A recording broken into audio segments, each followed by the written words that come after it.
Alright, here we are again. Now, this is a gun I got to see in person, and it's a great little curiosity. This is a Knuckle Duster revolver. This is an American invention, as I understand it, and you can see the intent here, right? This is a brass knuckle and a revolver combined in a very small, easy-to-carry, easy-to-hide package.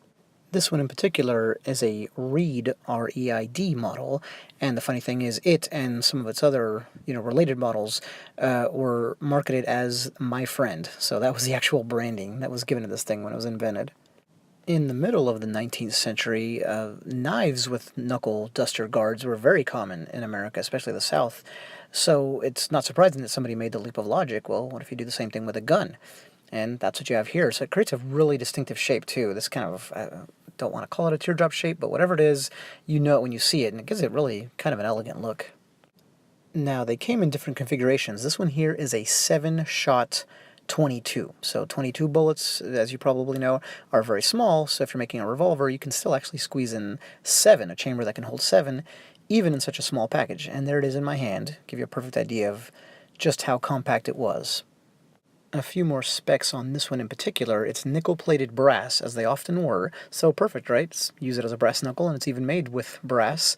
And it has a spur trigger. You can see that better in the original image. Basically, a spur trigger barely projects out. It's almost like a button that you press more than what you think of as a trigger, kind of sticking out there in space by itself. No trigger guard, nothing like that. It's just barely raised above the surface of the grip.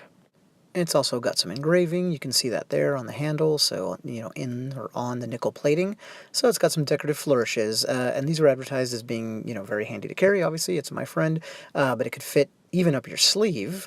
The real classic stereotype is this being, up a gambler's sleeve or inside his vest. Now, this is a single-action revolver, so I went ahead and cocked it, and it was extremely hard to get that little guy back. And it was also hard to not catch your finger in there with that sharp hammer. So, I don't know, it's old, maybe that's why. Maybe back in the day it was easier to pull back, but I found it very difficult. And it's really small, too, so you can barely get your thumb in there. That's not ideal if all of a sudden you did fire this thing, in defense of your life.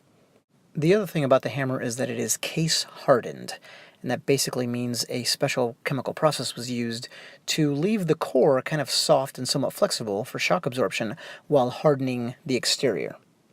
Of course, that was important because that hammer is going to get used over and over and over again, so it's going to have to put up with all that hammering.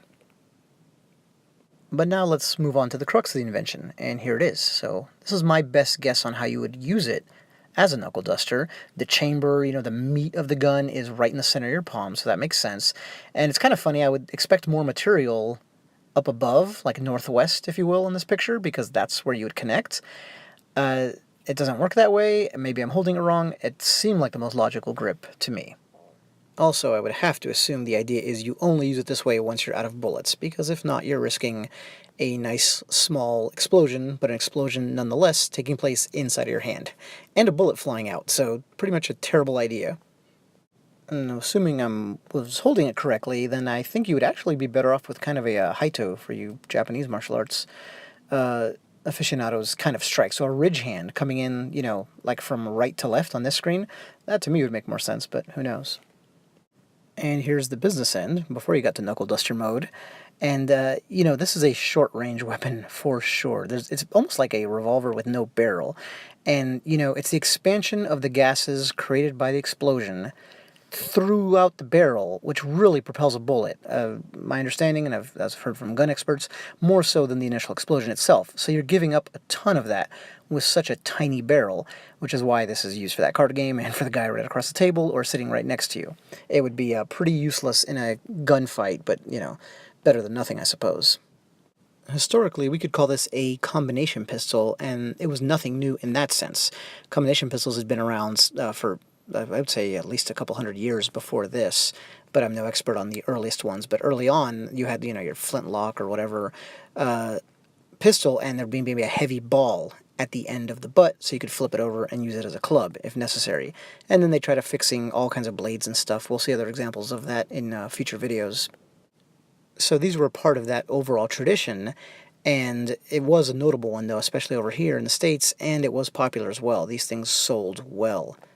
As mentioned, there were different models, different configurations, calibers, so it was a hit, it was a success. And that's it for the My Friend Knuckle Duster Revolver. Thank you.